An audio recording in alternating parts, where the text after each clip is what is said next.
to get diamond status, which is 10 million album sales or more. Which, They, I mean, if the diamond status and the EGOT, which is you winning an Emmy, Grammy, Oscar, and Tony, that's the EGOT.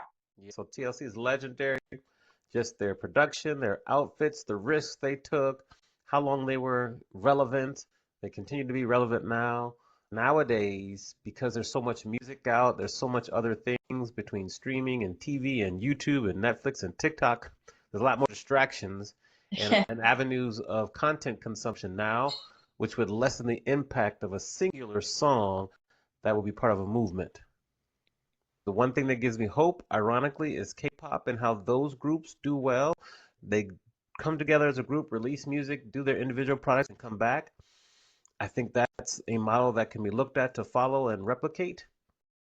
Welcome to the Wheel With It podcast with your host, Devin. Let's get into the episode. Hi, I'm Doug Katz, inventor of the Nulu kitchen knife. The Nulu is uniquely shaped to work in harmony with the human body, greatly reducing the strain on muscles and joints common with traditional knives. Not only is the Nulu ergonomic, it's incredibly versatile. This knife is the kitchen MVP. Visit us at nuluknives.com, that's N-U-L-U knives.com, to see this extraordinary knife in action and understand why we say Nulu is the knife that adapts to you. Hello, welcome to another episode of Wheel With It. I'm your host, Devin Readers, and today we have one of the most fascinating people I think we're ever going to have on this podcast, and his name is Amani Roberts, and I'm going to let him tell you about himself. But Amani, thank you for being here. I cannot wait for this podcast. Okay, thank you very much, Devin, for inviting me and allowing me to join you. Excited to be here with you. I'm excited to have you, so tell us about yourself. Who am I? So Amani, I'm a person who loves pancakes. I grew up in the Washington, D.C. area, a fan of Garfield and Calvin and Hobbes. I love my Washington, D.C. sports teams. I currently live in Las Vegas, but I lived in many different cities across the United States. Favorite type of pancake? I have to ask that before we Of start. course, yes, I like the regular buttermilk pancakes. Nothing on it but some butter and syrup. Yum. I don't like syrup on it. I like either buttermilk with no syrup or chocolate chips. Okay, yeah, just buttermilk for me. So tell us a little bit about your career, your book, and why you're here today. Yes, my book, The Quiet Storm, a historical and cultural analysis of the power, passion, and pain of R&B groups. Here it is right there. That's the book. And it tells you, it talks about the history of R&B groups, what happened to them, why they disappear. And my career is an interesting mix of being a professional speaker, professor, DJ, and author. And that's my quick synopsis of my career and the book. So tell us how you got into what you do and the groups that you worked with. I think I started to DJ once I moved out to California and first became self-taught, then went to Scratch Academy and grew from there. I was able to become a professor through networking and working with Cal State University Fullerton outside of the teaching. This is my second book. I wrote my first book on the time slots of a DJ set and how it relates to growing a business. That book is called DJs Mean Business. And this is my second book. And that's a synopsis. I grew up working in hotels and eventually evolved to doing this. So tell us about some of the groups that you worked with. So groups that I work with, music groups. You're thinking of music groups? Yeah, music. Sorry. Yeah, no, with music groups, it's just starting to happen now. Like, I haven't really worked with a lot of big or notable groups yet. It's more so doing the research first, putting the book out now, and now trying to contact them and interview with them and work with them. So that's where I am right now. So how have certain R&B groups like Destiny's Child, like Survivor is, I love the show Survivor and the song Survivor. So I don't know what it is about the word Survivor, but I love Survivor. And how have groups like Destiny's Child and TLC like influenced R&B? And TLC, one of the most legendary groups of all time. It's funny you ask about them because if there was another book I would want to write, they would be at the top of the list right there, Complete and True and Accurate Story. They're one of only two female groups based in the United States in history to get diamond status, which is 10 million album sales or more. Which, They, I mean, if the diamond status and the EGOT, which is you winning an Emmy, Grammy, Oscar, and Tony, that's the EGOT. yes, And then diamond status is if you're a musician, you sold 10 million albums or more. yes, So those yes, are like the two like top of the top yes, award, peer voted awards. I guess diamond status is not technically peer voted. So two of the top awards that you can get in the entertainment industry are diamond status and the EGOT. So yes. So TLC is legendary. Just their production, their outfits, the risks they took, how long they were relevant. They continue to be relevant now. So that's TLC. Destiny's Child was probably the last major R&B group to be in existence and do well over a long period of time. They particularly embraced failure because they lost in Star Search. They came in second place. And they just really, they're at the bookend, the end of the biggest era in terms of R&B groups. And they just did phenomenal. So that's, in my opinion, what they mean to the industry. I have loved Michelle Williams and how she's getting back into the public eye now. With her book and everything. I need to read that. It came out a couple years ago, but I need to read that.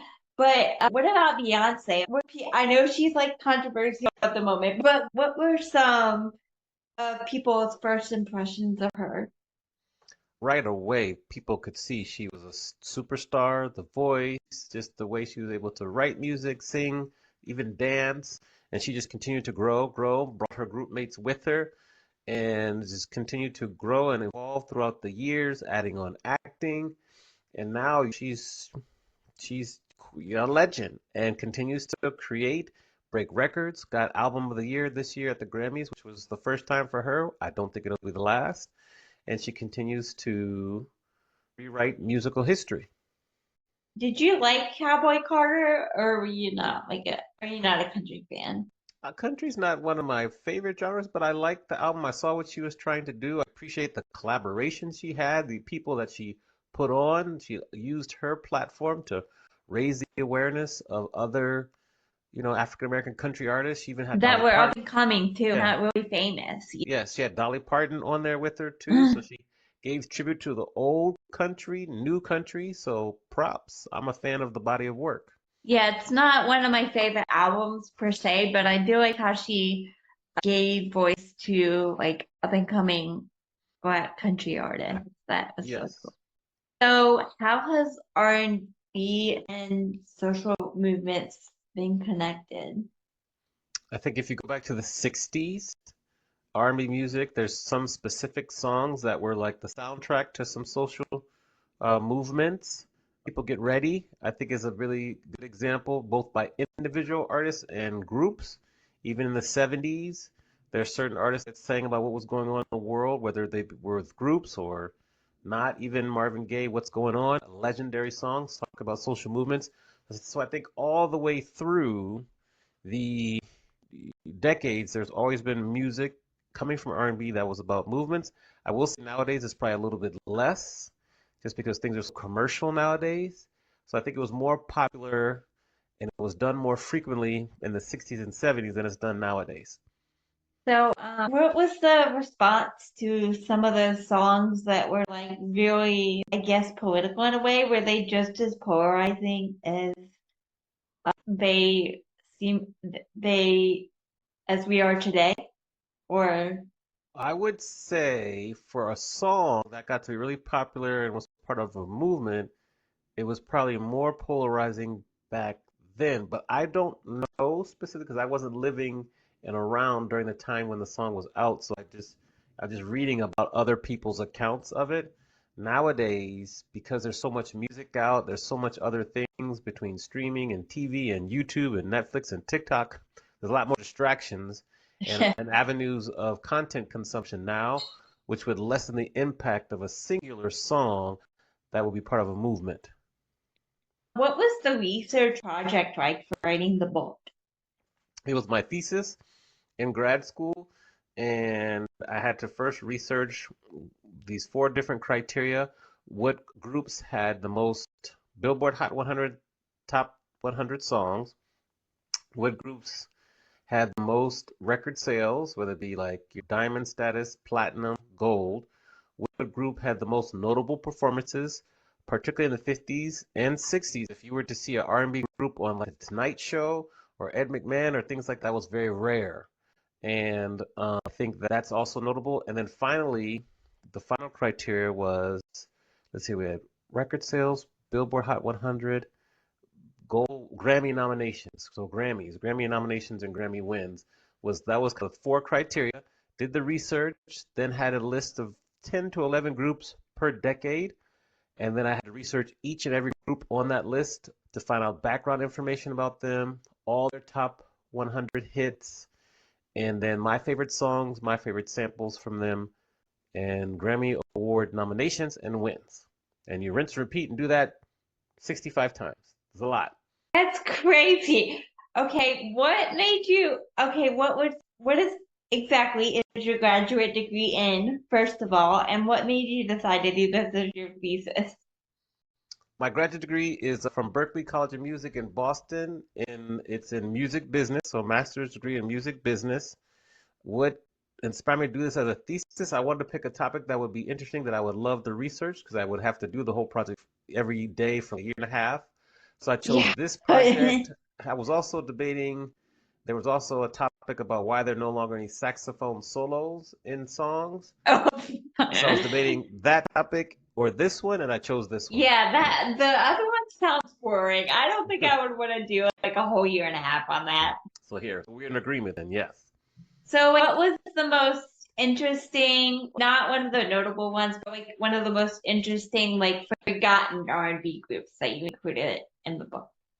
Forgotten R&B groups that I included in the book, I'd say like Sam and Dave is a popular one. They had that song Soul Man, that won a Grammy. It's one of the best songs in history.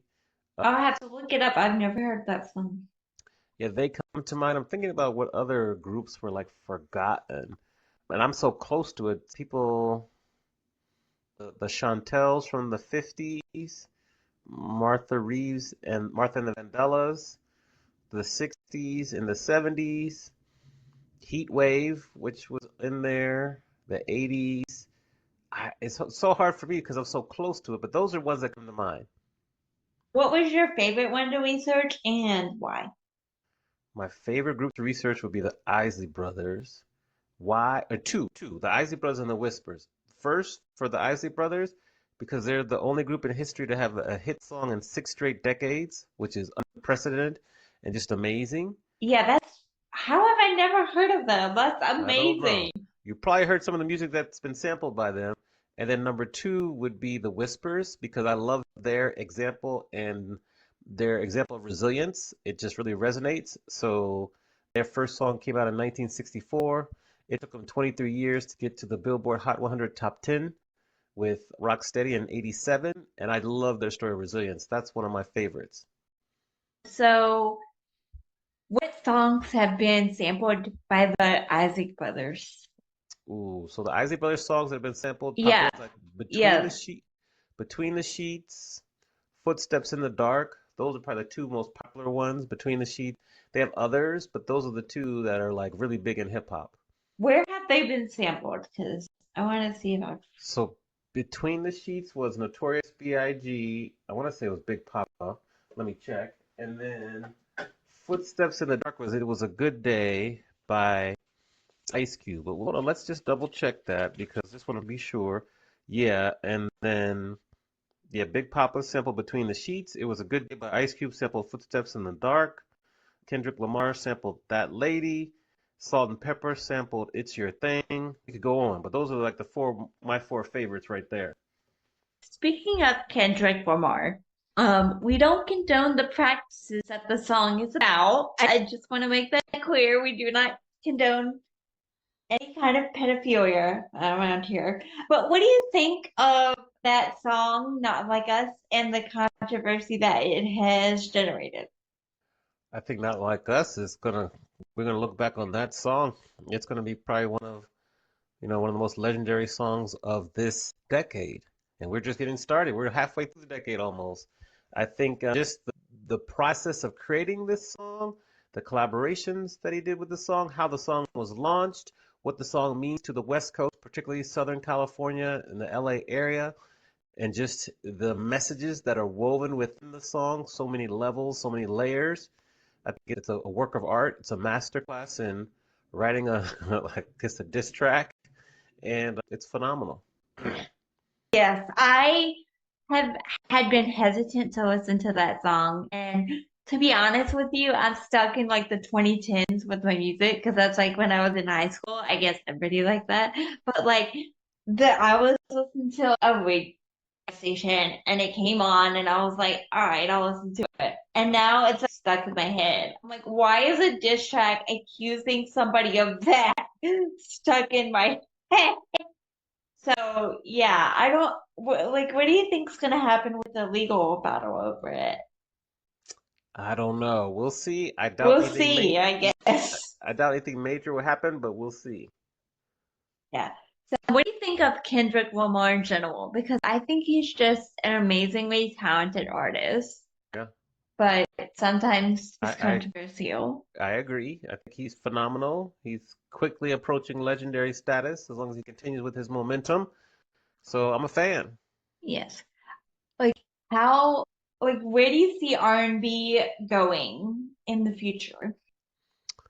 Think we'll always have R&B as a genre. My focus was particularly on the groups, and I don't know if they'll come back to the way they were for the 6 decades I reviewed. I think that time has passed. I would love for them to come back, but I think just the way and the nature of the music business and how we consume content, I think it's changed. The one thing that gives me hope, ironically, is K-pop and how those groups do well. They come together as a group, release music, do their individual products, and come back. I think that's a model that can be looked at to follow and replicate. I'm not really optimistic, but there's still a little hope. And why has the music industry changing affected R&B groups so bad? I think that the music industry is a lot more budget conscious. So they're Yeah. really focusing on singular acts or acts where the music is less expensive to produce. Hip hop, EDM music is cheaper to produce than R&B with less people involved, less singing, less musicians. So that's one reason. I think it's also more individualistic, the music industry, with YouTube and everyone doing like selfies, and it's more like promoting things is it's just more individualistic than it was in the past. And I think certain laws that were passed prevent artists from breaking out as much as they used to from their local areas to then become regional and then national successes. So anything that you would want to add before we get off here? No, if anyone's watching, first of all, thank you for watching and listening. Make sure you pick up the book, The Quiet Storm, on whatever outlet that you choose to get your books. And Yes, if there's it's on my reading list. I'm cool. going to read it. And then if there's also anyone who's watching or listening that works a full-time job but wants to learn about monetizing their music, I love to talk to people, arrange for a free call because I coach people on how to do that. So those are my two asks. Okay. And where can people go to get the free call? And we'll put it in the show notes. Yes, AmaniExperience.com/call. And Amani is spelled A like Apple, M like Mary, A like Apple, N like Nancy, I. Okay.